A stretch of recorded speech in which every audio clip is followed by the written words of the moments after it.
con respecto a esclerosis lateral amiotrófica y en cuanto al manejo farmacológico de terapias aprobadas para la esclerosis lateral amiotrófica. Como todos ustedes saben, hay solo 3 fármacos aprobados a nivel internacional y no necesariamente de uso mundial, porque algunos fármacos solo son aprobados en algunas zonas, ¿no? Como ocurre en Dragone y recientemente con aprobado recientemente hace 5 meses más o menos, que es la MX0035. Para iniciar, como ustedes todos saben, la esclerosis lateral amiotrófica constituye una enfermedad de la neuromuscular, ¿no? Entonces, ¿cuál es el sustrato o el grado de afectación? Es la unidad motora. ¿Y qué es la unidad motora? Esta constituye la célula del asta anterior, el axón o nervio periférico, la unión neuromuscular y el músculo. Todo eso constituye la unidad motora y eso es la que se afecta finalmente cuando se afecta justamente en el caso de esclerosis lateral amiotrófica las células del asta anterior, la neurona motora que está localizada justamente en esta zona. En el asta anterior, cuando corresponde a médula espinal, ¿no? Porque tenemos una neurona motora localizada a nivel central, a nivel de la corteza. ¿Y cuál es el trastorno que se va a manifestar? Es un trastorno de la motricidad, ¿no? Y ¿cómo se manifiesta? Con debilidad, una debilidad progresiva. Entonces, va a haber una variedad de enfermedades y severidades, en general lo que constituye la neurona motora, ¿no? Una de ellas es esclerosis lateral amiotrófica.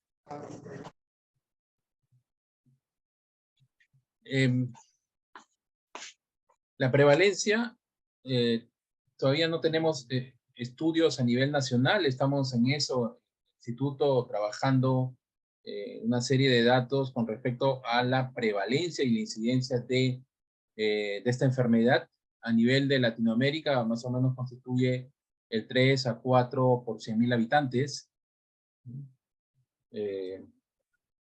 y una incidencia de 0,4 a 1,8. Nosotros calculamos que en nuestro país debe estar en el rango de 1,2 más o menos por 100.000 habitantes año de incidencia, ¿no? Por año. La relación que coincide en los datos de Latinoamérica, Europa, más o menos la afectación es de 3 a 1 con respecto a hombre-mujer.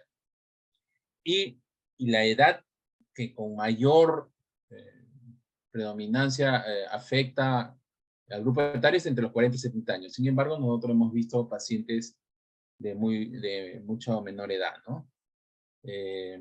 Y obviamente también de mayor edad al inicio de la enfermedad. En cuanto a la supervivencia, es decir, el tiempo de inicio de la enfermedad, va a depender de la precocidad de la afectación de la región vulvar, ¿no? Si se afecta primero la región vulvar, obviamente va a tener una menor supervivencia. Y obviamente la edad de comienzo también, ¿no? En cuanto a las manifestaciones clínicas,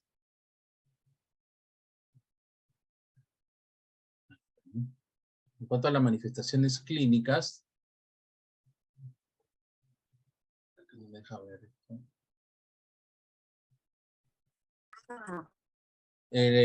Aproximadamente la 2/3 parte de los pacientes que presentan esclerosis lateral amiotrófica, su inicio es espinal, es decir, compromiso a nivel de las extremidades, tanto superiores o inferiores. Hay una característica en esta debilidad que es una afectación focal, ¿no? O puede comenzar en la mano, luego va afectando otros segmentos de la misma extremidad, que puede ser también distal o proximal, ¿no? Algunas veces afecta la región bicipital, tricipital, otras veces afecta más distalmente la mano. Y en miembros inferiores, una de las características es que, y muchos seguro lo han manifestado, es la debilidad o pie caído, ¿no? Cuando afecta a nivel de miembros inferiores, o cuando la enfermedad inicia a nivel de miembros inferiores.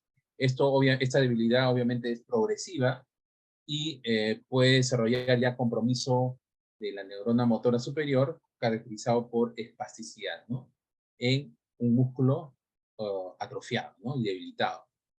Característica que no se ve en un paciente con un compromiso del nervio periférico, ¿no? Acá tenemos que diferenciar neurona motora superior, neurona motora inferior. Eso es lo que nos preguntan mucho, ¿no? Entonces, que quede claro que hay una neurona motora inferior localizada a nivel medular, espinal, médula espinal, y una neurona motora superior localizada a nivel de la corteza cerebral que da información motora desde los niveles corticales, ¿no? Y sus manifestaciones clínicas son diferentes a la neurona motora inferior, y ahorita vamos a verla.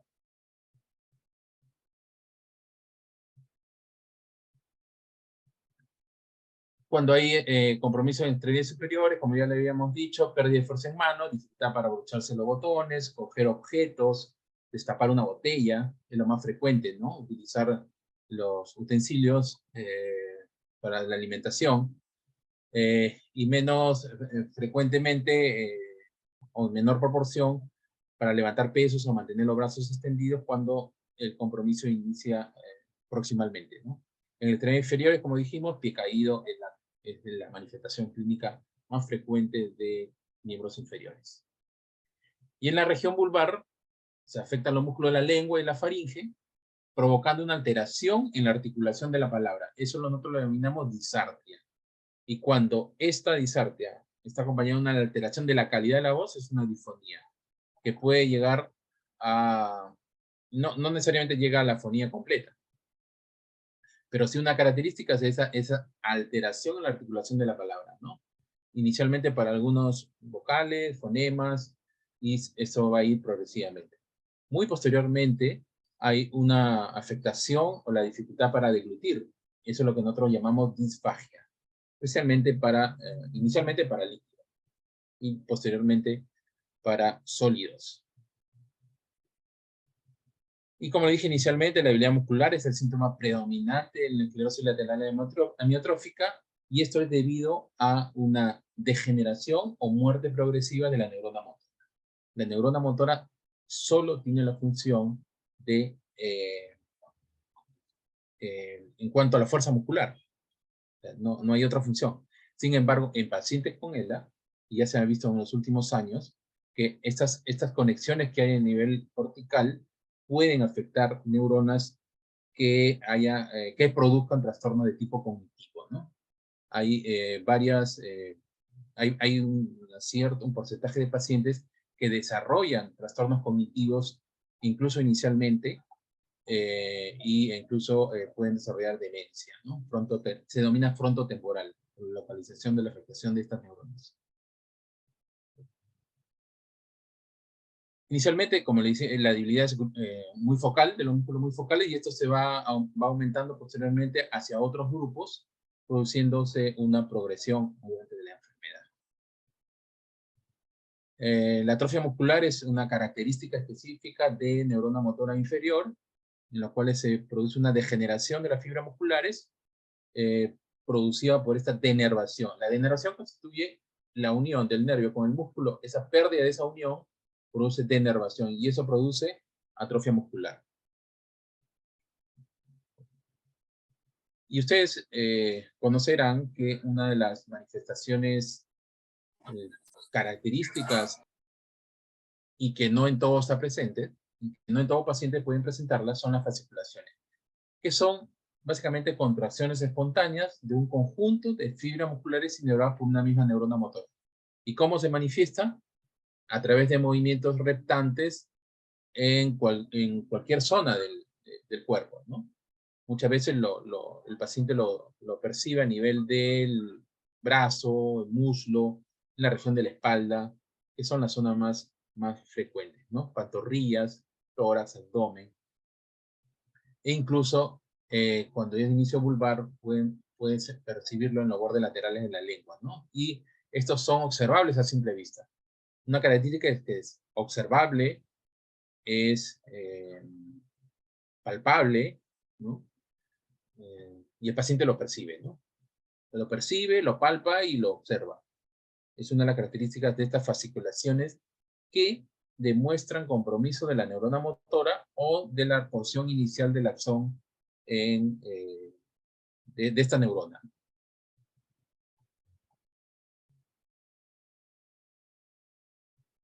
Estas fasciculaciones se pueden observar en el músculo en reposo, siendo su frecuencia irregular, repitiéndose intervalos de entre 1 a 5 segundos, ¿no? Muchas veces puede ocurrir una presentación muy continua y después hacen reposo, pueden pasar a otros músculos, ¿no? Y eso es lo que la caracteriza a esta manifestación de compromiso de neurona motora. Otra de las cosas que también muchos pacientes presentan son fasciculaciones benignas, ¿no? Y eso lo hemos visto en pacientes que obviamente han tenido algún familiar que han presentado fasciculaciones y que por el estrés generado, por la actividad física, ¿no? O sobreesfuerzo físico pueden presentar, ¿no? Estas son fasciculaciones benignas. Y muchos pacientes o muchas personas lo pueden tener, sin embargo, no constituyen un síntoma de compromiso de neurona motora, ¿no? Calambres también lo van a referir, que son contracciones dolorosas, ¿no? Que pueden durar entre 30 a 45 segundos y que producen un disconfort en el paciente, ¿no? Se producen por lo general, especialmente en la noche o cuando se hacen ejercicio intenso en personas sanas, ¿no? En ellas se van a desencadenar con mínimas contracciones musculares y pueden afectar a cualquier músculo. Esa es la diferencia entre un calambre en un paciente, en un sujeto sano y en un paciente con compromiso de neurona motora. Y finalmente, el compromiso de neurona motora inferior va a producir una pérdida del tono muscular, a diferencia de la neurona motora superior, que va a producir una hipertonía, ¿no? O espasticidad, es un aumento del tono muscular, ¿no? En cambio, a nivel de neurona motora inferior, es una hipotonía o atonía, ¿no? Esa pérdida del tono muscular. Ausencia de reflejos osteotendinosos, cuando nosotros percutimos con el martillo, el compromiso de neurona motora inferior nos va a dar ausencia de reflejos. A diferencia de la neurona motora superior, en las cuales hay un incremento de los reflejos, ¿no? Y eso debido a que no hay un control a nivel central de los reflejos. Y acá tenemos los signos y síntomas de la neurona motora superior, ¿no? La espasticidad, a diferencia de la hipotonía en la neurona motora inferior, y los reflejos aumentados, a diferencia de la hiporreflexia en neurona motora inferior.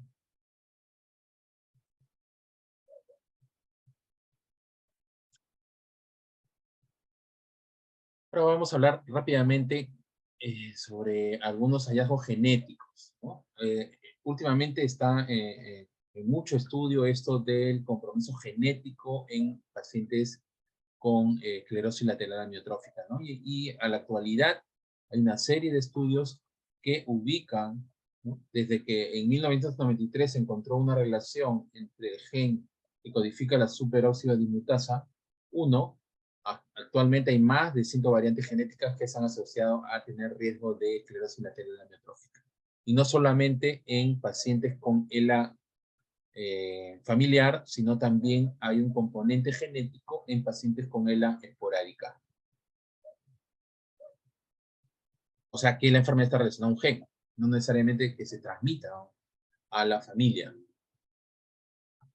Eso se está haciendo y en muchos países los pacientes que son diagnosticados con ELA se le hace un panel genético para identificar qué gen está relacionado y muchos de estos genes, cuando se le encuentra, pueden tener quizás una mejor respuesta a algunos de los fármacos que se están que se están usando actualmente, ¿no? En la actualidad, hay mucho estudio con C9orf72, el gen del FUS, ¿no? Que son básicamente se han visto en más del 20% de pacientes con ELA esporádica. Eso lo vemos rápidamente, ¿no? Ahora, para entender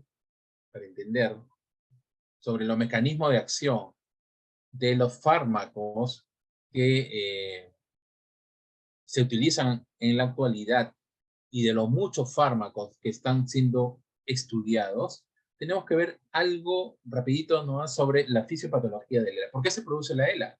Hay varios mecanismos y por lo tanto, si bien usamos un fármaco, estamos tratando de disminuir ese efecto tóxico que lleva a la degeneración neuronal de la neurona motora solo en un aspecto, como ocurre con el, por ejemplo, Riluzol, que tiene que ver con el tema de glutamato, ¿no? O radicales libres en el caso de Darabone, o de la acción del mitocondrial o de organelas de la neurona con el AMX 035, 0035, ¿no? Entonces, es por eso que en la actualidad muchos pacientes que toman edarabone y estaban tomando Riluzol continúan tomando.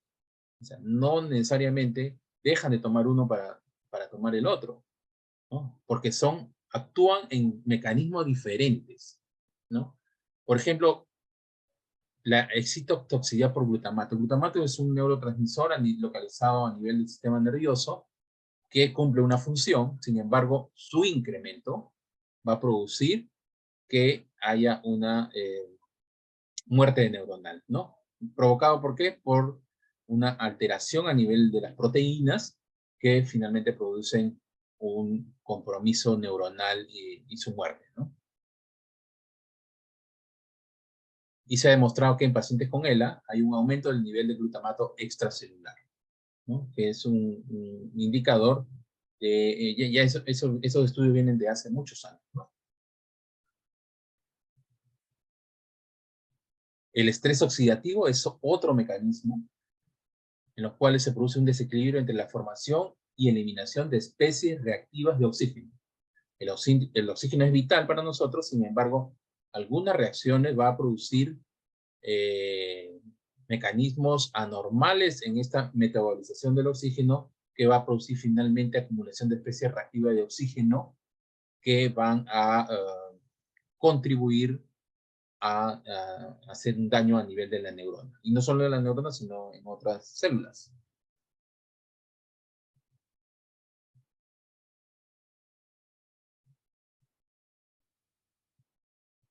Lo otro es la disfunción mitocondrial, ¿no? La mitocondria es una estructura de toda célula y que está encargada de la respiración celular, la producción de energía. La energía de la célula produce la mitocondria.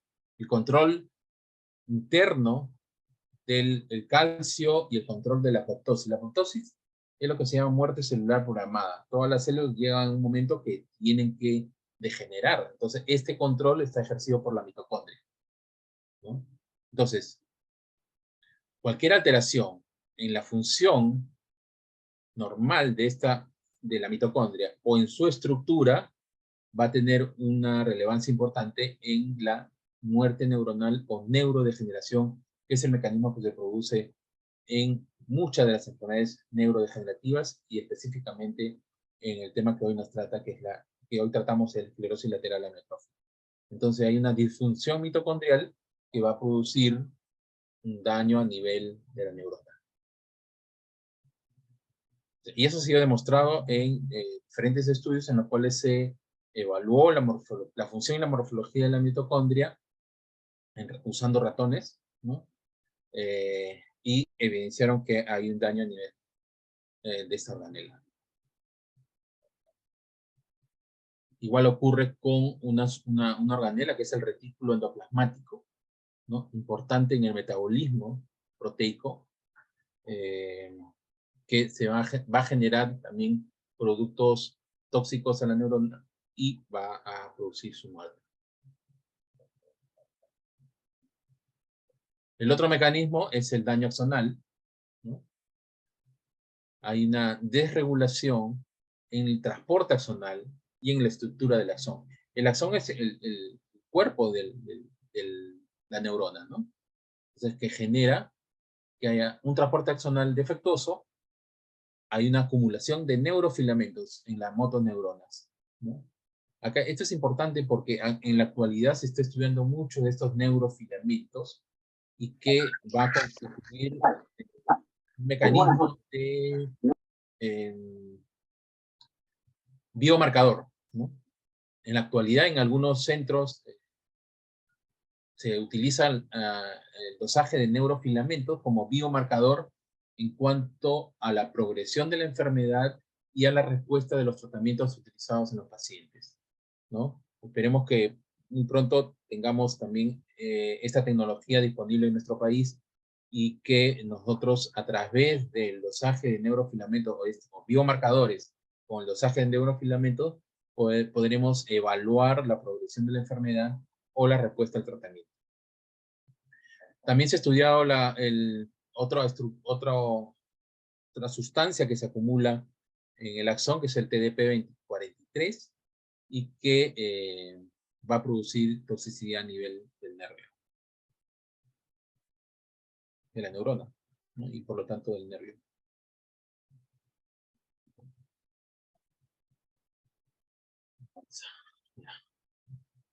Lo otro es la neuroinflamación, ¿no?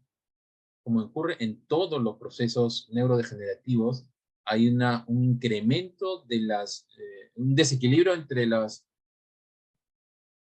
células o sustancias proinflamatorias y antiinflamatorias, ¿no? Y esto se produce normalmente, ¿no? Frente a un daño celular, infección o patología, se van a producir o se van a liberar sustancias proinflamatorias que producen la inflamación, y el cuerpo genera sustancias antiinflamatorias como las interleuquinas que van a frenar esta respuesta, ¿no? Inflamatoria. Este efecto neurotóxico, producto de este desequilibrio inflamatorio, va a producir la liberación de estas sustancias relacionadas al oxígeno, ¿no? Que aumentan, obviamente, con la presencia de las citoquinas proinflamatorias, el daño neuronal, ¿no? Acá, como vemos, nuevamente aparecen las sustancias liberadas de metabolismo del oxígeno, que van a producir daño a nivel neuronal. Acá un resumen de todos los mecanismos asociados a ELA, ¿no? La disfunción mitocondrial y retículo endoplasmático, ¿no? Neuroinflamación, estrés oxidativo, daño axonal, este es el cuerpo neuronal, este es el daño axonal, ¿no? A través de esto se va a formar microfilamentos en los cuales nosotros podemos dosarlos y ver la evolución de la enfermedad. Agregación proteica a través de P43, ¿no? La excitotoxicidad por glutamato. Entonces, vamos a ver que a través de un mecanismo particular, ¿no? El otro oxidativo un término que me olvidé mencionar es que estas sustancias que liberan partículas de oxígeno que son free radical, radicales libres, ¿no? Que son productos tóxicos para el organismo. Y uno de ellos, de Aragone, va a disminuir o va a bloquear o va a bloquear básicamente radicales libres y por lo tanto disminuir esta neurodegeneración, ¿no? Esa es una pequeña introducción, entonces, y otra de las cosas que no se hace con mucha frecuencia y que ya lo estoy mencionando en muchas ponencias que hago, es que el paciente con um, esclerosis lateral amiotrófica que va a la consulta, el médico tiene que evaluar su evolución, ¿no? A través de escalas. Y la escala que se usa en la actualidad, no solo lo usamos nosotros, sino a nivel mundial, y que es un medio de compararlo, es la escala funcional, la evaluación funcional de esclerosis lateral amiotrófica, ¿no? La ALSFRS, y que está la R que es revisada, y que la pueden encontrar en este link, neurotoolkit.com, y que el mismo paciente, ya hay varios estudios que no solo lo aplica el paciente, no solo lo aplica el médico, sino también puede ser autoaplicado, ¿no? A veces en otros países se le da al paciente para que lo autoaplique antes de ingresar a la consulta, y dentro de la consulta el médico ratifica sus hallazgos, ¿no?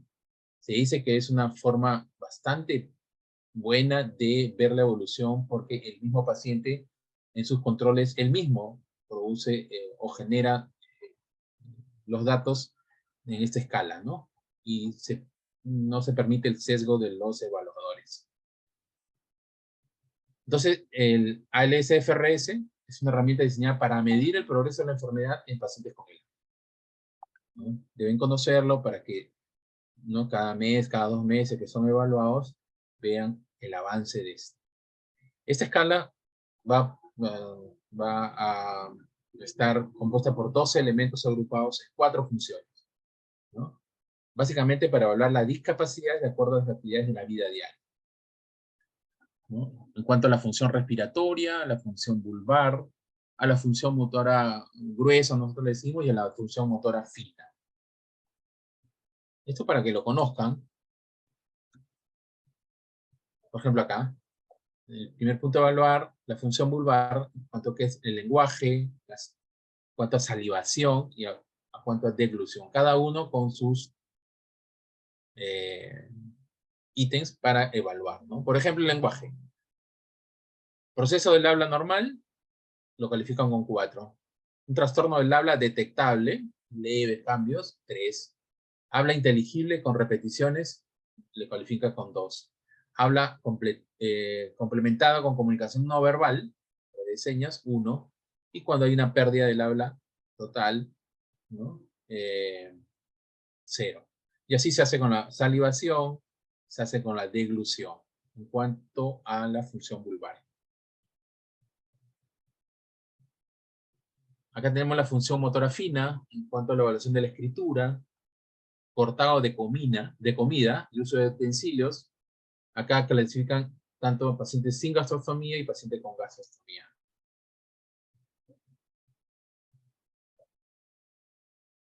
Ahora evaluamos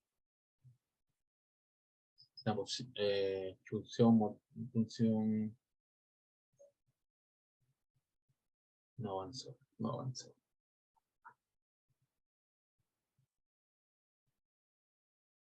Siguiente, ya. Función motora gruesa en cuanto a la función de vestirse, higiene, voltearse en la cama y ajustar las cubiertas, las frazadas, caminar. Entonces, y cada uno tiene sus puntajes. Y la función respiratoria con respecto a disnea. Disnea es la dificultad para respirar, que puede ser en reposo, que puede ser a medianos espacios recorridos, o al comer, o bañarse, o vestirse, o cuando no ocurre. Igual la ortopnea, ¿no? En caso, por ejemplo, el dormir, por ejemplo, ¿no? Si requiere almohada, no requiere almohada, tiene que estar sentado, o es incapaz de dormir incluso sentado. Y si hay insuficiencia respiratoria, ¿no? Y en caso de que estén usando algún dispositivo como el BiPAP. Si solo lo usan en las noches, lo usan día y noche, o 0 cuando usan la ventilación mecánica invasiva. Continua.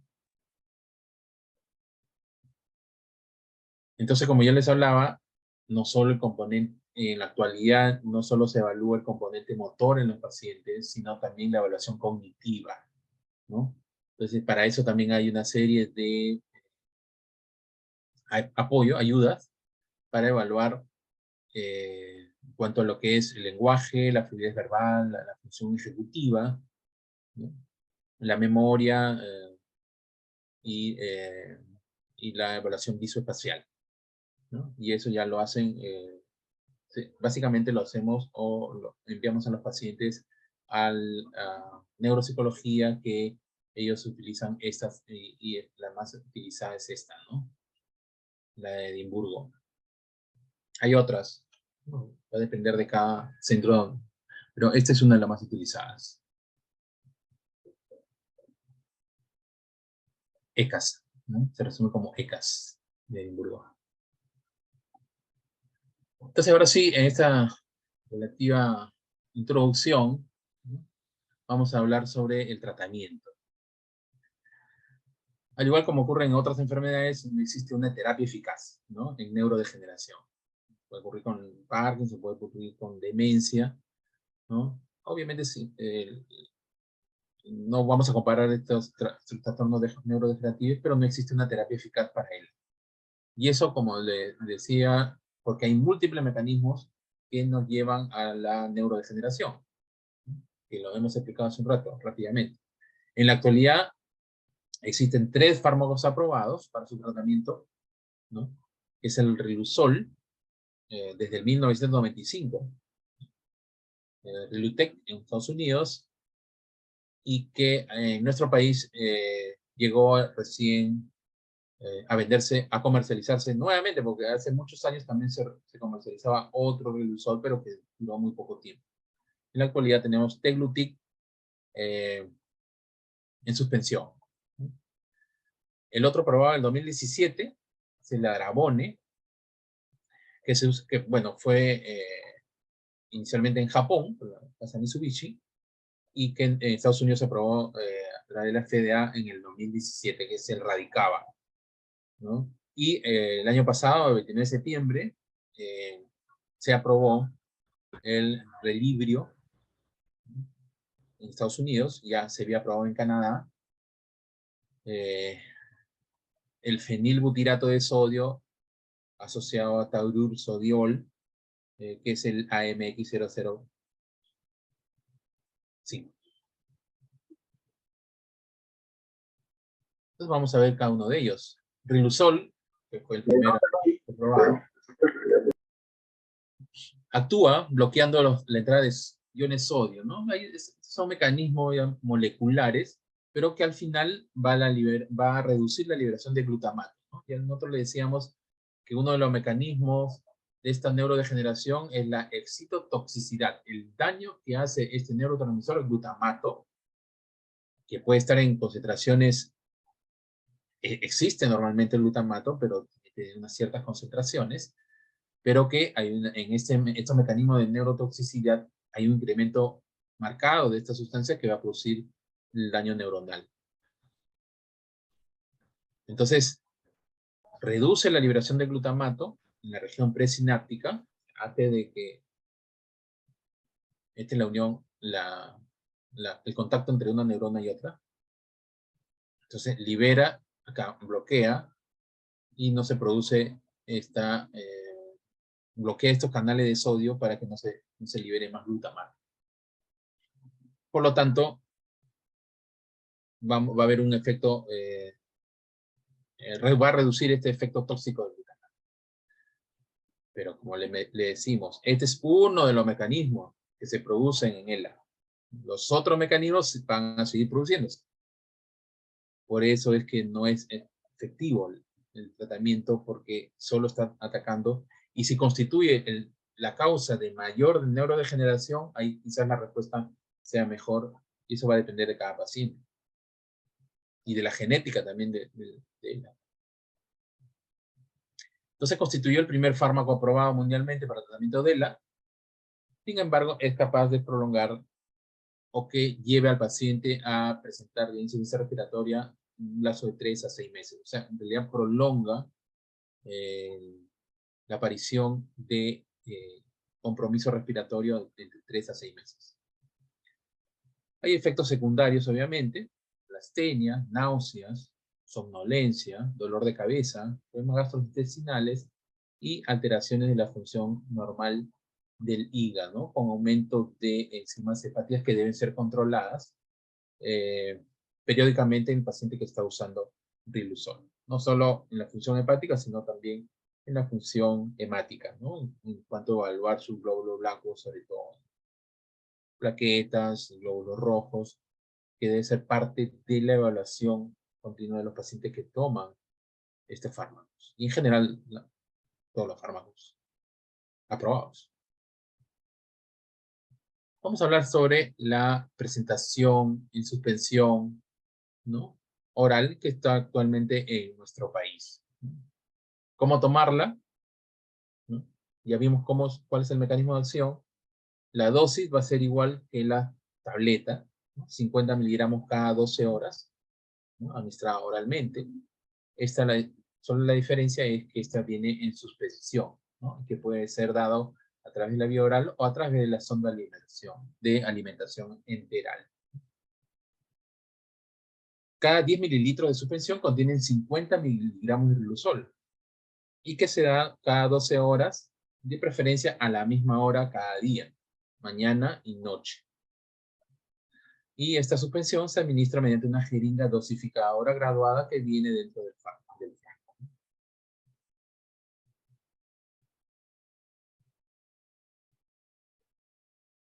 El método de administración de esta suspensión, primero que debe ser agitada suavemente en forma manual durante por lo menos 30 segundos, ¿no?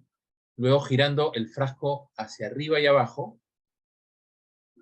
hasta que la suspensión se mezcle bien, ¿no? Y que se vea solo un líquido claro, porque vemos una suspensión separada, entonces tenemos que moverla por lo menos 30 segundos y que finalmente se vea un líquido claro en la parte superior de la suspensión, o sea, que sea uniforme, ¿no?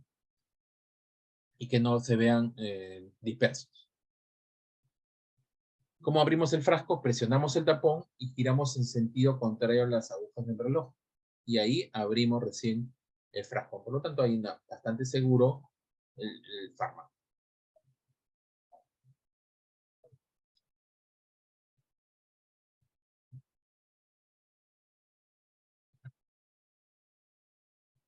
En segundo lugar, cogemos la jeringa, ¿no? Retiramos el capuchón e insertamos la jeringa en el adaptador, como se ve acá en esta figura. Y giramos el frasco, invertimos el frasco, como vemos acá. Llenamos la jeringa con una pequeña cantidad de suspensión, tirando del émbolo hacia abajo, ¿no? Cogemos así este frasco, jalamos, luego empujamos el émbolo hacia arriba para extraer cualquier posible burbuja. Y tiramos nuevamente del émbolo hasta medir la cantidad de 10 mililitros, que es la dosis que se debe tomar, ¿no?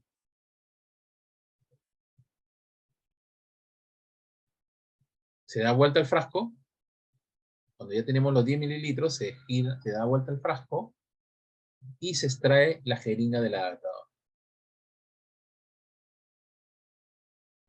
Se extrae. Y ahí tenemos los 10 mililitros. Y se toma por la boca el contenido completo de la jeringa, ¿no? Obviamente se cierra el frasco con tapón plástico y luego se lava la jeringa con agua corriente y solo taparla con el capuchón una vez que se haya secado, ¿no? Se lava con agua corriente, se deja y se conserva en un lugar estéril, limpio. Aquí vamos a revisar algunos efectos adversos, ¿no? Que no todos los pacientes lo manifiestan. Algunos lo toleran muy bien, otros, sin embargo, van a presentar algunos efectos adversos que pueden ser poco frecuentes o muy frecuentes. Los que debe consultar inmediatamente con su médico es aquel paciente que presenta fiebre, ¿no? Y esto está bastante relacionado, que es poco frecuente, a un descenso en el número de glóbulos blancos, ¿no? Leucocitos, ¿no? El médico va a reconocer que si va a presentar fiebre o cansancio excesivo, va a requerir que haya un control en su cuenta de glóbulos blancos. Y a la vez van a hacer estudios de la función hepática, básicamente. Otros pueden experimentar ictericia, ¿no? Es decir, esa coloración amarillenta no solo de piel, sino también a nivel de las mucosas, en el ojo, en la parte blanca del ojo, en la lengua, mucosas. Pueden presentar una picazón generalizada, prurito, o una picazón generalizada, sensación de mareos y náuseas. Todo esto puede indicar que hay un proceso hepático, compromiso o hepatitis producto de la medicación. Es poco frecuente, pero que hay que tenerlo en cuenta.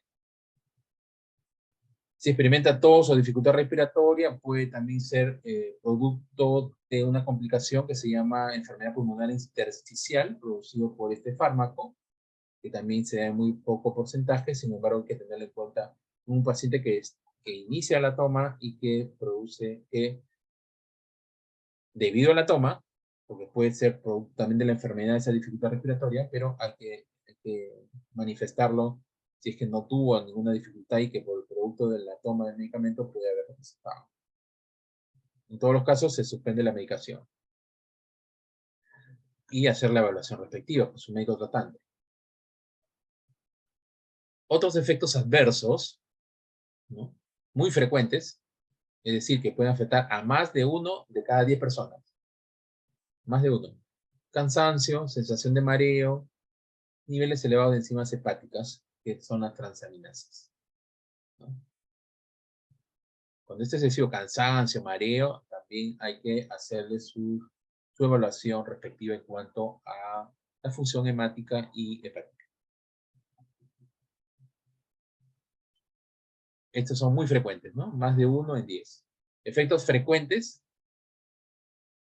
puede afectar un 10%, ¿no? 1 de cada 10 personas. 10% o menos. Vértigo, mareo, adormecimiento o hormigueo de la boca. Esto siempre lo van a presentar cuando se toma el medicamento, porque tiene una sustancia que va a producir un adormecimiento que es pasajero, ¿no?, y que poco a poco se van adaptando. Vómito, somnolencia, taquicardia, diarrea, dolor de cabeza, dolor abdominal, dolor, ¿no?, que puede suspenderse por unos días y nuevamente reiniciar a una no a dosis de cada 12, sino una dosis inicialmente ir probando cada 24 horas y después ya la dosis respectiva.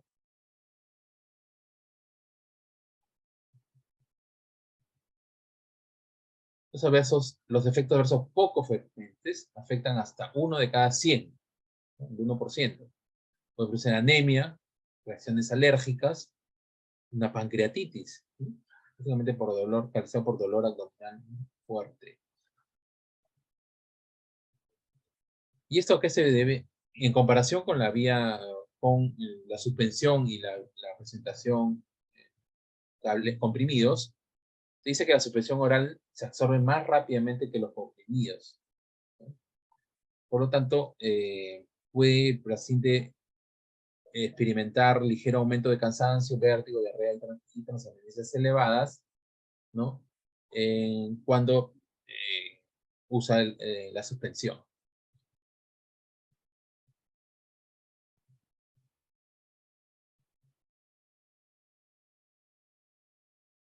Otra cosa que nosotros que debemos revisar frecuentemente es el aspecto de la sustancia, del Riluzol en suspensión y contenido del envase, ¿no? Este medicamento se presenta como una suspensión oral que después de ser agitada suavemente de forma manual, adquiere ese aspecto medio marrón, opaco y homogéneo. El frasco se presenta en 300 mililitros con la jeringa de plástico, un estuche con frasco de 300 mililitros de suspensión oral, obviamente, una caja, y la jeringa graduada en mililitros hasta un máximo de 10 mililitros, que es la dosis estándar.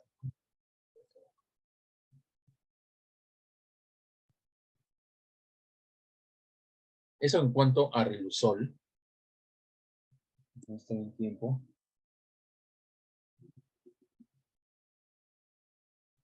Este fue aprobado en el 2017, ¿no? Que la FDA autorizó el Arabone para el tratamiento de la ELA. Ya en Japón se está usando, ¿no? Ese es uno de los problemas terribles, yo le diría, es el elevado costo, ¿no? Aproximadamente $1,000 por cada infusión, ¿no? Al año más o menos $146,000, ¿no? Así que es bastante costoso. En Japón sí el seguro lo cubre. En Estados Unidos hay una lucha en eso. Se administra a través de la infusión intravenosa, ¿no?, aproximadamente 1 hora, los 60 miligramos, a lo largo de 14 días consecutivos, ¿no? Y de ahí se sigue un periodo de 14 días de descanso. Y nuevamente se toma un ciclo subsiguiente, dosificando la dosificación en 10 días de 14, seguida de 14 días sin fármaco, ¿no? Esa es la dosificación, y luego se hace exámenes y se evalúa si hay una respuesta, ¿no? A los 6 meses, ¿no? Y de ahí se continúa con la administración si no hubiera ninguna reacción adversa, o si el paciente experimenta una mejoría, se continúa con ese mismo régimen. En general, los resultados de estos estudios usando edarabone mostraron una menor disminución de la evolución de los pacientes, ¿no? Un 33% de reducción en la evolución de la enfermedad, ¿no? Básicamente evaluando la capacidad funcional a través de las escalas entre los grupos que usaron edarabone y el grupo placebo, ¿no? Es decir, si un paciente va a desarrollar una mayor progresión y llegar a insuficiencia en 2 años, a través de edarabone, esta capacidad puede, esta mejoría puede darse o puede prolongarse esta afectación hasta 3 años, ¿no? En general 12 meses. Como en todos los estudios, se hace el ALS-FRS y se observó que en ambos grupos una diferencia de 2.5 más o menos al final del periodo. ¿Cuál es el mecanismo? Esa es la captación de estos radicales libres que son tóxicos para la neurona, de tal manera que un bloqueante de estos radicales libres, ¿no? Y por lo tanto produce una disminución de este mecanismo que se denomina estrés oxidativo que vimos hace un rato, y que constituye un gran porcentaje de la causa de esta neurotoxicidad, ¿no? Por eso es que se ven muy buena evolución en algunos pacientes en los cuales su mecanismo principal para desarrollar neurodegeneración es el estrés oxidativo.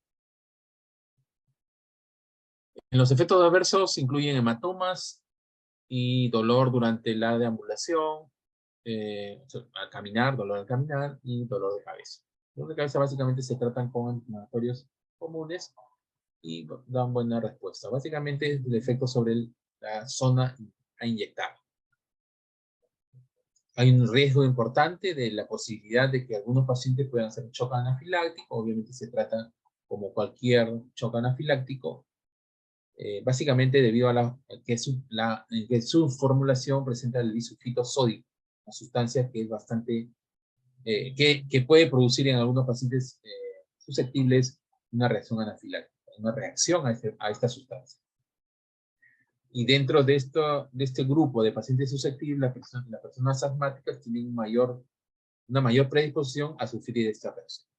Por lo tanto, tiene que haber mucho cuidado, observar, hacer los mecanismos para identificar si es o no que va a producir una reacción al fármaco. Y finalmente, el recientemente aprobado sin estudios en fase 3, ¿no? Que todos los fármacos tienen que tener un estudio en fase 3, sin embargo, la presión de mucha gente y que obtuvo cierta respuesta en el manejo de los pacientes con ELA, en la combinación del fenilbutirato de sodio y taurosodiol, obligó o casi se exigió que se apruebe a través de la FDA este tratamiento que es el AMS, AMX 00. Sí. Que en Estados Unidos, como dijo Marita, como dijo Gabriela, se conoce como el relibrío, y en Canadá el albriosa, ¿no? Se toma por vía oral, un sobre en 8 onzas de agua, temperatura ambiente. También se puede, obviamente, administrar a través de una sonda nasogástrica, ¿no? En un paciente con vía enteral.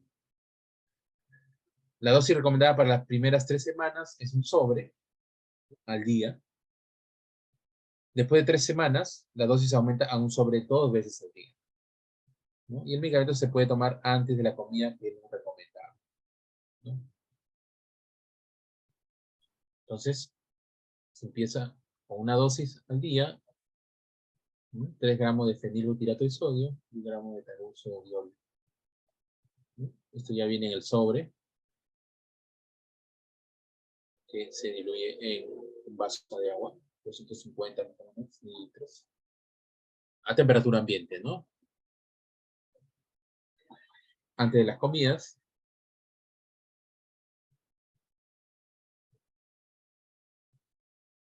La eficacia de este fármaco para el tratamiento de ELA se demostró en un estudio de 24 semanas. Fue un estudio multicéntrico, aleatorizado, doble ciego, controlado, que involucró a 137 pacientes adultos con ELA, que fueron seleccionados para recibir esta sustancia y un grupo que recibió el placebo. Los pacientes que recibieron Relyvrio experimentaron una tasa de disminución más lenta en una evaluación clínica en la escala con los que no recibieron placebo. Además, se observó una supervivencia general más prolongada en un análisis a largo plazo, ya eso por pruebas estadísticas, quienes recibieron Relyvrio en comparación con los que recibieron placebo, ¿no? Y es ahí que se aprobó primero en Canadá, luego en Estados Unidos, pero con estudio en fase 2. En Europa, por ejemplo, no está permitido, tampoco le dará bones. En Europa estamos como acá en esta parte del mundo, en los cuales no, perdón, en Europa no se aprobó todavía esto, ¿no? Ellos están esperando el estudio en fase 3 y tampoco de Aragón está aprobado en Europa, la comunidad, el ente regulador europeo. Muchos pacientes de Europa van a Japón o a Estados Unidos para usar edarabón o esta sustancia.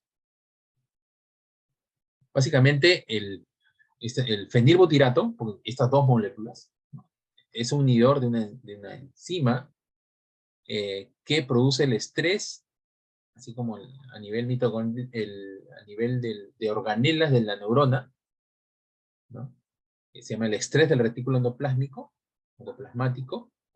que va a producir degeneración de la neurona motora. Mecanismos que producen liberación de sustancias que se denomina estrés del retículo endoplasmático, esta molécula va a inhibirla a través de esta histona, que es una proteína. Mientras que la otra sustancia, el ursodoxicol-taurina, el TUDCA, que ya se venía usando para otras cosas, tiene como objetivo aliviar el estrés en la mitocondria, ¿no? Ya habíamos hablado del estrés a nivel de la mitocondria y el estrés a nivel del retículo endoplasmático como mecanismos generadores de daño neuronal. Entonces, este es un bloqueante, un aliviador, un mecanismo que disminuye este estrés en la mitocondria y producen que cumplan su función las mitocondrias, lo que básicamente es la respiración celular. Entonces, se cree que la combinación del fenilbutirato, ¿no?, a través del estrés del retículo endoplasmático, disminución del estrés del retículo endoplasmático y de la otra sustancia, con la reducción del estrés mitocondrial, explica los efectos beneficiosos de estas sustancias, ¿no? Abriosa.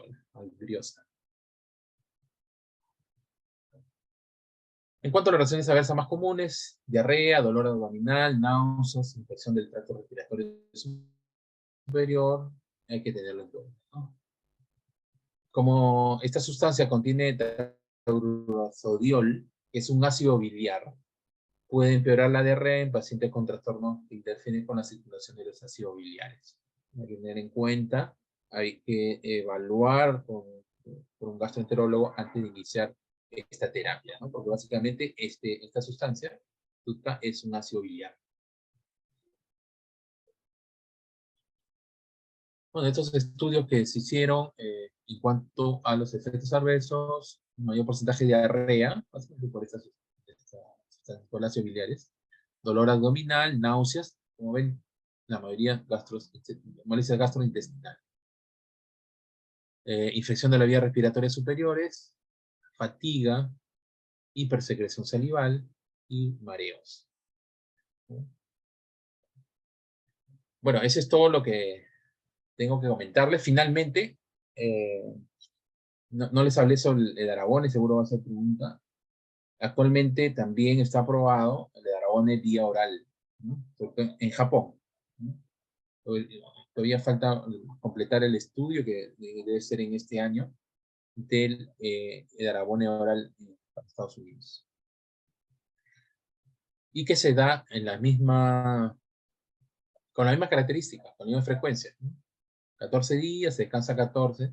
Sin embargo, hay otro estudio que está usando Edarabone en forma diaria, ¿no? Todavía ese estudio está para 2024.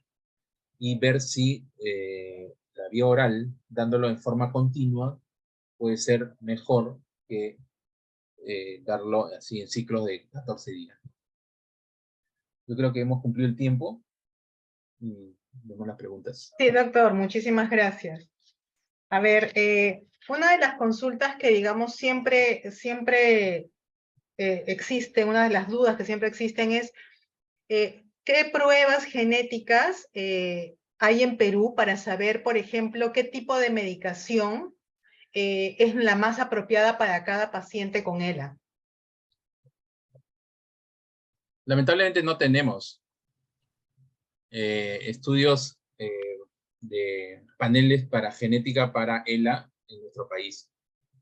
Nosotros estamos en el instituto tratando de hacer una alianza estratégica con alguna institución, básicamente europea, porque hemos tenido contacto con el doctor Van der Berg, que es el presidente de la Asociación Europea de ELA, ¿no? Que nos visitó en febrero en el instituto y que con él vamos a... El objetivo de esa reunión es que nuestros pacientes constituyan pacientes para estudios, ¿no? Muchos de nuestros pacientes nos piden, obviamente, ¿no? Es un derecho, se están corriendo muchos estudios para ELA, ¿no? Entonces, de diferentes sustancias, ¿no? Y hay respuestas que son muy interesantes. Entonces, uno de los objetivos para ingresar a los estudios es el estudio genético, ¿no? Que ya es parte de los estudios que se hacen en los pacientes con ELA, ¿no? Para identificar qué genes están involucrados en su enfermedad, ¿no? Como decíamos, no solo genes involucrados en ELA familiar, sino también genes involucrados en ELA esporádica. Y que tenemos que reconocer porque Edarabone puede tener mejor respuesta en algunos pacientes que tengan el CORF 072 o 09072 que los que no tienen ese trastorno genético. O al FUS, que es otro gen que está relacionado a ELA. Claro. Nuestro trabajo va a ser eso, tener muestras, o lo otro es a través de, nosotros tenemos en el hospital un banco, ¿no? Un banco, de tal forma que la idea es también sacar muestra de sangre que en algún momento tengamos esta alianza y enviarla para su estudio, ¿no? Claro. Entonces, finalmente, tendríamos que primero tener las pruebas genéticas disponibles en Perú para luego poder acceder a que nuestros pacientes puedan acceder a los ensayos clínicos. Sí, ese es un requisito para los ensayos clínicos. Okay. Sin embargo, si participamos en un estudio europeo, ellos cubren eso, ¿no? Claro. La finalidad primero es tener eso, ¿no? Tener estos acuerdos sería importantísimo. Así es, ¿no? Y obviamente sabemos que estamos trabajando con ELA Perú en esto y con nuestro amigo neumólogo, ¿no? Edwin Herrera, ¿no? Así como Edwin, también necesitamos un gastroenterólogo que se comprometa, porque también es fundamental en esta parte del equipo multidisciplinario para el trabajo en ELA, ¿no? En el hospital tenemos psicólogo, nutricionista. Ya hablamos con Marita, hablaremos con Marita para que nos prepare a nuestro nutricionista, ¿no? Claro. Sí, de todas maneras. De todas maneras. Después, sí, claro. Le quería hacer una consulta, por ejemplo, ¿cuál es el requisito? ¿Cuál es el requisito, perdón, cuál es la manera de saber, digamos, si cualquier persona quiere optar por cualquier medicación, ya sea Teglutic, sea el edarabone o sea el AMX0035, ¿no? Por ejemplo, usted estaba hablando en el edarabone. ¿Cómo hacer para saber? Porque el costo es bien elevado. No tanto del Teglutic, pero sí del edarabone y del AMX0035.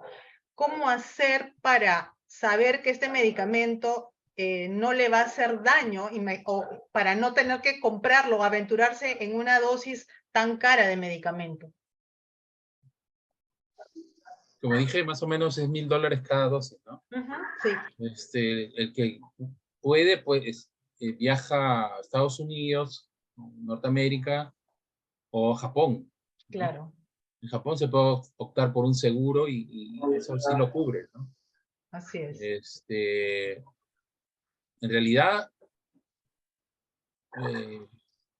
cualquiera puede tener esa opción. Es por dosis, o sea, se aplica la dosis y generalmente las respuestas o los efectos adversos en Aragone básicamente es la reacción alérgica, ¿no? Y la zona de punción, ¿no? Claro. En Japón todavía usan una aplicación subcutánea. Mira. Aquí Marita justo quiere hacer un comentario, quiere hacer una consulta. Sí. Hola doctor, ¿cómo estás? Qué hola, interesante, Marita. Muy interesante tu presentación, doctor Aquino, gracias, interesantísimo. Dos cosas quería comentar, ¿no? Una, qué importante es la escala de ALS, que nosotros la tenemos en la página web. Entonces, ¿qué le parece, doctor, si invitamos a todos los de la asociación a que impriman su escala y la llenen todos los meses? Como tener un récord de nuestros pacientes. No sé si a usted le parece eso interesante, como para que luego cuando uno va al neurólogo o a cualquiera de las especialidades, uno pueda ver más o menos cuál es la evolución del paciente y relacionarlo igual que a un medicamento, a cualquier otro evento que pueda haber tenido el paciente. Me parecería interesante hacerla más cotidiano el uso de la escala. No sé qué le parece a usted. Claro, Marita, ya lo habíamos conversado, que uno de nuestros trabajos es que los médicos neurólogos lo usen, porque no lo usan, ¿no? Entonces, por eso que nosotros lo tenemos en la página web. Entonces nosotros los pacientes, sin esperar a que el médico nos lo mande, es fácil que la bajemos y todos los primeros días del mes la llenemos y la vayamos guardando. Entonces así sabemos nosotros mismos cómo viene evolucionando nuestro paciente. Cuando va a la cita, por ejemplo, con el doctor Aquino, si uno le lleva de 6 meses, el doctor puede saber con más certeza cómo se ha comportado la evolución del paciente, de qué síntoma es el que más le avanza o diferentes situaciones, porque sabemos que la ELA en cada paciente se presenta distinto, ¿no? Ojalá el día que tengamos la genética sepamos por qué un paciente puede vivir 20 años con ELA y por qué otro puede vivir 2, ¿no? Así es. ¿Quién sabe, no? Hay varios estudios también que demuestran que la autoaplicación de esta escala es importante, y no solo la autoaplicación, sino también del cuidador o del familiar, ¿no? Entonces, ese es básico. La verdad, agradecemos que la página esté publicado, que cada paciente imprima la escala y que la autoaplique, ¿no? Eso es importante. Claro, la tengamos. En la evaluación con su neurólogo, que el paciente le invite a su neurólogo, ¿no? A que vea su resultado de esa escala, la medición de su escala, y que esto sea cotidiano también entre el paciente y el neurólogo. Así es. Le hemos puesto, le hemos hecho una actualización bien bonita en la página y lo hemos colgado en para español. Que... Sí, estaba en castellano, o sea, incluso con algunas, así tal cual usted lo ha puesto, ¿no? De igual, cuál es vulvar, motora fina, motora gruesa y respiración, todo está tal cual. Y se les indica en la parte inferior, ¿no? Que tienen que sumar los puntos y van viendo la progresión, que lo pueden hacer cada 2 o 3 meses de acuerdo a cómo vaya su avance, ¿no? Entonces es importantísimo. Es algo que no lo habíamos comentado por el correo grupal, pero que ya está, digamos, en la página web, por eso que siempre los invitamos a que revisen la página web, que estamos actualizando siempre la información, ¿no? Tenemos que estar familiarizados con esa escala. Sí, Es importantísima, ¿no? Claro, quizás cuando se publica en una página web no le da importancia, ¿no? Pero con estas reuniones uno le pone énfasis a eso, y que esto va a constituir que todos los pacientes y los familiares apliquen estas escalas en los pacientes y vean la evolución mes a mes. Exacto, así es. A ver, vamos a ver ¿Quiénes estamos por acá? Tenemos, acá está, estamos con algunas preguntas. Dice de Arequipa Miluzca, pregunta, ¿cómo se detecta que un paciente con ELA se estaría liberando intoxicación por glutamato? Si hay algún estudio biológico acá en Perú que se pueda detectar. No, en realidad es uno de los mecanismos por los cuales no se sé. produce la neurotoxicidad, ¿no? De la neurona motora. Claro.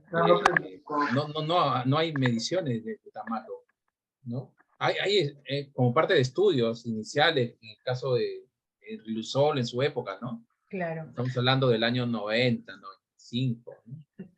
En lo que Doctor, y sí por se ejemplo, claro, demostró que hay aumento de glutamato. por ejemplo, No es siempre la pregunta con respecto a todos estos medicamentos es, ¿cómo accede un paciente que vive en Perú, por ejemplo, ¿no? Sabemos de que, como usted decía, ¿no? El edarabone no está aprobado en ciertos países, pero, por ejemplo, está aprobado por la FDA. Sí. Y está aprobado, y el AMX 03035 también está aprobado por la FDA. Y al estar aprobado por la FDA, digamos, es mucho más factible que se pueda traer a Perú. Pero eso va a depender de la capacidad adquisitiva de cada paciente, porque me imagino que también para vender allá estos dos medicamentos necesitan receta médica, de allá. Sí, eso es cierto. Lamentablemente, quizás con Riluzol no, porque nosotros hemos hecho, cuando no estaba acá, hemos hecho recetas especiales para Digemit, y el paciente lo traía, ¿no? De Colombia, de Claro. Argentina, Chile. Pero acá el Aragone, por su misma forma de aplicación, se tiene mucho cuidado, ¿no? Y en Estados Unidos o en Japón, la indicación tiene que ser por un médico de la zona. Claro, eso Doctor, sí. yo pienso que el Edavarone en la forma que se da ahora afecta mucho la calidad de vida, es muy incómodo para el paciente. Nosotros tuvimos un paciente acá que se internó en la clínica y que estuvo sometido casi un año, ¿no? Entonces se iba a los 15 o 20 días que le tocaba estar internado, se quedaba esos días hospitalizado y luego salía a casa, pero hay un montón de cosas que no podía hacer, sus terapias, no estaba con su familia, una serie de otros factores que afectaron su estado general y al final no tuvo ninguna mejoría, ¿no? Tú sabes de quién hablo, Gaby, ¿no? Sí, sí.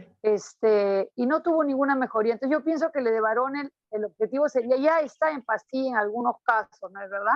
Yo creo que eso va a ser muchísimo mejor que la modalidad que De era por infusión. día, Claro, ¿no? la infusión intravenosa para cualquier fármaco siempre va a constituir una dificultad, ¿no? Y Entonces, para un paciente con dificultades para transportarse, para sí, ellos es claro. muy incómodo, muy incómodo. Entonces, Sin porque hay embargo, gente que... Sí, sin embargo, los estudios han demostrado que esa respuesta puede mejorar en los pacientes debido a que, como es un bloqueante de radicales libres, sí, sí. se termina por bloquear y que la neurona comienza a regenerar y se ven casos, bueno, en este caso en particular ha sido un paciente, ¿no? Entonces, sí. cuando Sí, se ve muy muchos más poco, muy poco. pacientes, La mamá fue a Japón, habló sí, con Mimo Yachimoto, no me acuerdo cómo se llama el inventor, y trajo, ¿no? Pero sí, Yoshida, claro, es ¿no? Entonces, un solo caso, sí. claro, es un solo caso, porque sí se han visto casos en los cuales el paciente llega a mejorar, ¿no? Porque se detiene esa neurodegeneración, se produce la reinervación y en pacientes que tienen cierta dificultad en el habla, por ejemplo, pueden mejorar o en el movimiento o retrasan notablemente su evolución motora, ¿no? Claro. Ahora, como se vio este problema en los cuales no resulta dificultoso pues hospitalizarlo muchas veces en las clínicas de ELA por 15 días por lo menos, Sí, ¿no? pues, Se inició la vía oral, ¿no? por Entonces eso, a eso voy. la Hay vía mucho oral mejor alternativa, claro. es una alternativa que actualmente la están dando con la misma frecuencia, ¿no? 14 días de cáncer, ¿no? Sin embargo, están corriendo ahora estudios en fase 3 en los cuales se da edarabone vía oral todos los días. Todos los días. Entonces, esperemos que el resultado final de esto sea que hay una mejor respuesta dando todos los días que dándolo en forma de intervalo, ¿no? Claro. Doctor, ¿y Eso va a salir este año. podemos soñar en hacer una petición al Ministerio de Salud, por lo menos intentarlo con los fármacos que ya estén aprobados? En eso estamos, ¿no? Nosotros hemos hablado con el tercer vicepresidente del Congreso, les conté, ¿no? Con el doctor Muñante, y la intención es, como parte también de la ley de enfermedades huérfanas, y tratando de que el manejo de los pacientes que utilizan estos fármacos tienen el derecho de usarlo. Ujú. ¿No? Y eso lo podemos apoyar nosotros, no solo en general Sí, todo lo de enfermedades huérfanas, sino algo preciso de ELA. Claro. no, yo sé que ustedes siempre apoyan, así que No vamos digo, a... para hacer la petición de los 3 fármacos que hay, ¿no? Tenemos contacto por ahí, hay 2 congresistas que podrían ser relacionados a algunos pacientes con ELA que nosotros tenemos. Entonces, quizá por ahí podríamos empujar. No veremos los resultados este año, pero quizá de los 3, alguno de los fármacos nos lo aceptan, ¿no? Dios quiera, hay que intentarlo por lo menos. Sí, hay que ¿Te intentar, parece? hay que Sí, intentar, claro. ¿no? Nosotros actualmente estamos trabajando para que Riluzol también sea dado a todos los pacientes, ¿no? Eso, pues eso Claro, tenemos eso que es lo más trabajar. importante. O sea, por lo menos que el Empezando con Riluzol que ya lo Riluzol. tenemos aquí, el Riluzol que ya lo tenemos aquí está disponible en el mercado, entonces eso tendría que estar, tendría que ser accesible para todos los pacientes, ¿no? Lo otro, Exactamente, ahí dice Sheila Córdoba, está diciendo ojalá que lo dé salud, claro, eso es lo que quisiera. porque antes Por eso lo daba de salud, antes nadie lo daba de suelte su salud. seguro de salud, nadie debe soltar su seguro de salud por ningún motivo, porque Ujú. por ahí va a ser donde más va a ser más factible obtenerlo, ¿no? Ojalá. Esperemos que a través del CIS nosotros logremos primero eso. Ay, ojalá, mejor sería pues, porque para ellos es más complicado aún. Doctora, Sí, acá hay una consulta. Me están preguntando si el Riluzol líquido combinado con agua afecta de cierta manera la eficacia del medicamento. no, no, para nada, o sea, se para toma nada. como la forma que le hemos dicho y después puede tomar su agua normal, no hay problema. Porque queda esa sensación de adormecimiento en la lengua. Claro, sí. Eso puede ser, ¿no? Sí, porque es una sensación al inicio, ¿no? Un poquito... Doctor, y siempre resaltar qué importante es el diagnóstico, un buen diagnóstico. A usted le ha pasado con pacientes mal diagnosticados y no serán muchos, pero hay algunos casos que resultan no ser ELA, ¿no? Entonces, Sí, claro.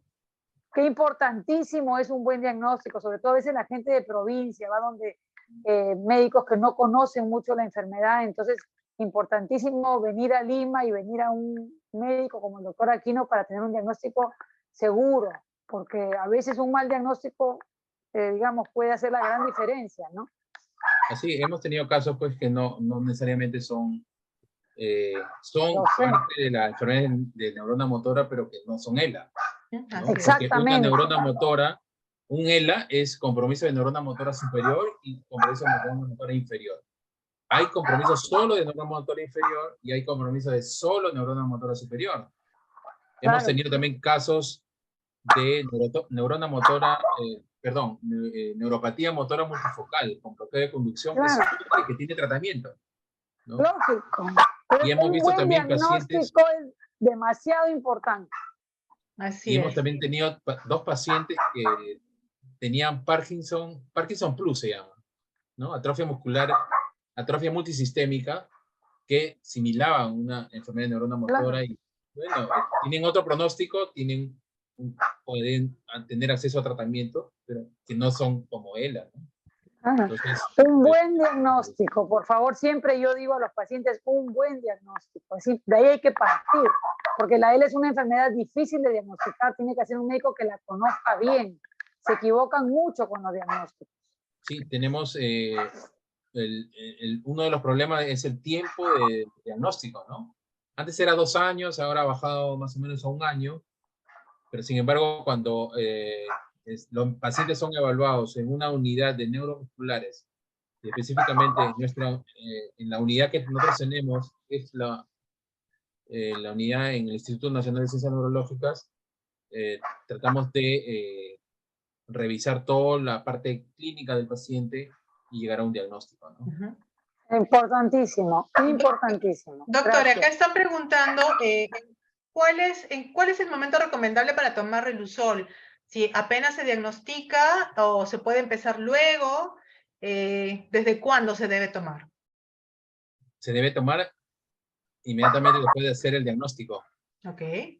Cuanto más precozmente lo tomemos, hay una mejor posibilidad de retrasar la enfermedad, ¿no? Después, a ver, vamos a ver. Doctor, y ahora, la última reunión que estuvimos con usted, algo que se sabe ahora que antes se pensaba que no era que un paciente con traqueostomía antes se pensaba que el Relusol ya no valía la pena dárselo, ¿no es cierto? Y Así es, ahora se se da ha determinado que sí es bueno en cualquier momento, ¿correcto? en cualquier momento, ¿no? Igual que Darabone, ¿no? Hay pacientes que tienen disfagia, disartria y empiezan a darle Darabone y también pueden retrasar el mayor compromiso en esos pacientes. Yo le Todavía comenté no a hay estudios Gabriela, en MX03. le Pero sí se comenté da, a, sí, sí se da en pacientes que tienen ahora en disfagia. cualquier estadio de la enfermedad, y antes se pensaba que no, pero hoy se sabe que sí, ¿correcto? Así es. Le Sí, quería correcto. comentar una señora, una paciente de 70 y tantos años, que empezó a tomar el Teglutic hará 2 meses, que tendrá 1 año de diagnóstico. Ella ha notado una mejoría importante, importante, una notaría importante. Dice que en la deglución, y dice que ella sentía eso que sienten muchos pacientes con ella, que es como una flema pegada, que no existe en realidad, pero que esa sensación de tener algo pegado en la faringe, ¿no? Ella ha notado que ha mejorado muchísimo esa sensación. Entonces, hay pacientes a los que le cae bastante bien, a unos no tanto y a algunos mal, pero hay casos que recientemente ahora con el Teglutic que me han contado que la mejoría es notoria. Sí, sí, hemos tenido casos de pacientes que también nos refieren eso, que notan que la evolución sin tratamiento ha sido más rápido que ahora que están tomando, en los cuales se ha disminuido la progresión. Ese es el objetivo del tratamiento, una ralentización de la evolución del paciente, de la enfermedad, ¿no? Ok. Aquí alguien, Paul de Cusco, Paul Ronald Pacheco, estaba diciendo que quiere adquirir el Rilusol y cómo lo consigue. Nosotros hemos compartido a través del correo grupal del foro toda la información para que puedan acceder al Teglutic. Lo vamos a volver a mandar, no se preocupen, para los que estén interesados, la información con el dato de contacto de la persona que es del laboratorio. Mirko está por aquí de repente. Pero es importante para que sepan de que ahora es accesible, no lo dan ya en salud, porque en salud, en IETSI, ¿no es cierto, doctor? Lo que es técnicas sanitarias, lo que ellos tratan de hacer es entregar medicamentos que curan enfermedades. En el caso, por ejemplo, de él, este medicamento, si bien no cura, pero es un medicamento que ayuda al paciente a pesar de no curarlo. Entonces, retrasa el avance de los síntomas. Entonces, es una lucha constante contra este tipo, digamos, de entidades del Estado que tienen que priorizar qué es lo que van a comprar para curar personas. Entonces, al ser este medicamento solamente medicamentos que retrasan el avance de la enfermedad, entonces no le van a poner mucho énfasis, ¿no? Pero No le bueno, dan la es algo en importancia.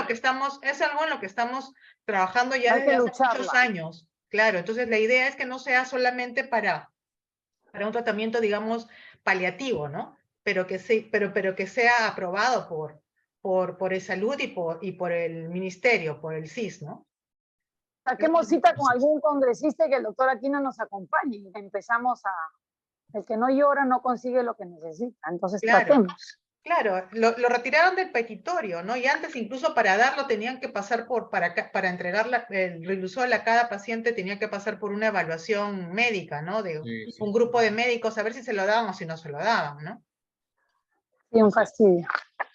Vamos a ver qué más por acá, otras consultas. Yo creo que ya, ¿alguien más tiene alguna consulta que hacer? Estamos... Gaby, una pregunta para el doctor Aquino. Sí, claro. Doctor Aquino, buenas noches. Doctor, Hola, Jorge. ¿Cómo está, doctor? Buenas noches. Doctor, en base a lo que ha estado usted exponiendo de los efectos adversos de algunos de los medicamentos, si hubiera un paciente que tuviera una enfermedad preexistente, ¿qué tipo de enfermedad no sería recomendable que pudiera consumir estos medicamentos? Si lo tuviera preexistente, por decir, no sé, una pancreatitis, o algo similar, algo que tenga que ver con la parte hepática. Sí, seguro. Hay que hacer bastante controles en cuanto a la función hepática, renal, ¿no? Hemática, ¿no? En cuanto a su, si tiene anemia, todo eso para evaluar y decidir el inicio del fármaco, ¿no? Claro, porque podría ser... Obviamente la hepatitis, la hepatitis son factores que pueden desencadenarse por la ingesta de este fármaco. Claro, porque lo que a veces... Siempre consultar al médico. Claro, Siempre a veces- consultar al médico. Nadie debe recetárselo solo. Hay que ir al médico, el médico haga todo el examen, como dice el doctor Aquino, y ver si el paciente es apto para recibir el medicamento, porque si no, tiene cirrosis, se va a morir de cirrosis antes de que le avance la enfermedad. Entonces, siempre con indicación médica.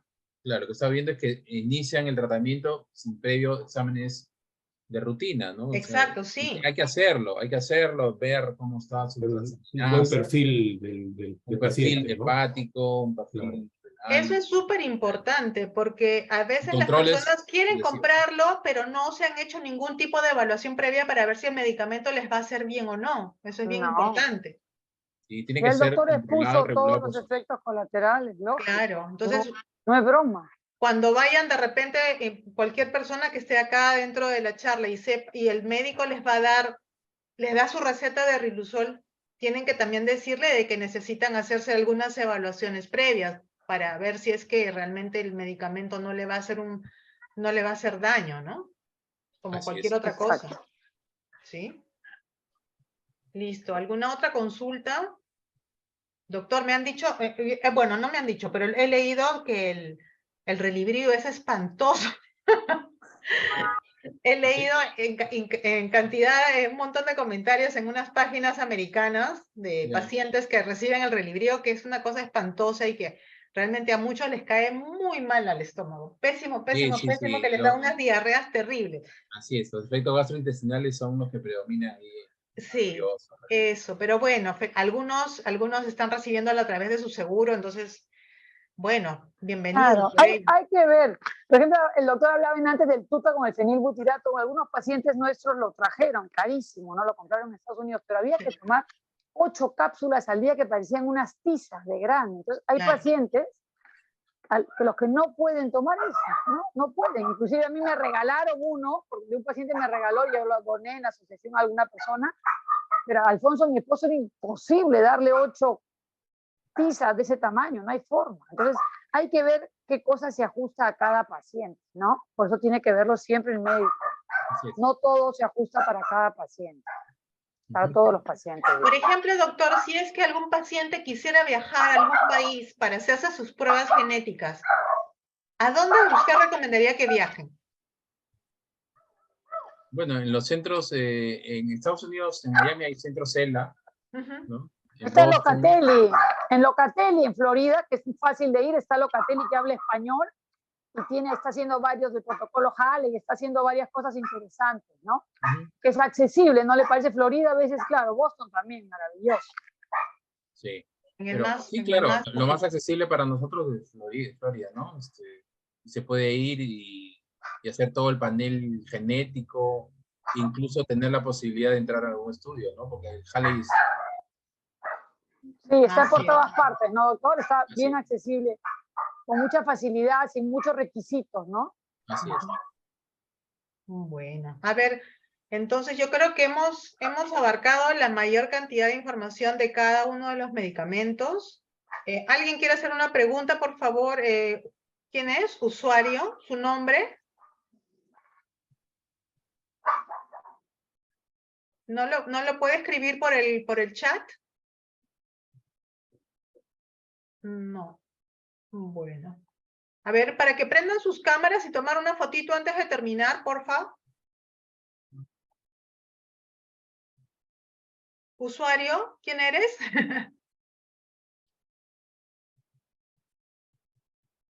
Yo escribió mi mamá, dice. Algo de su mamá, dice. Ah, ok. Hijo de Pilar Reategui, dice.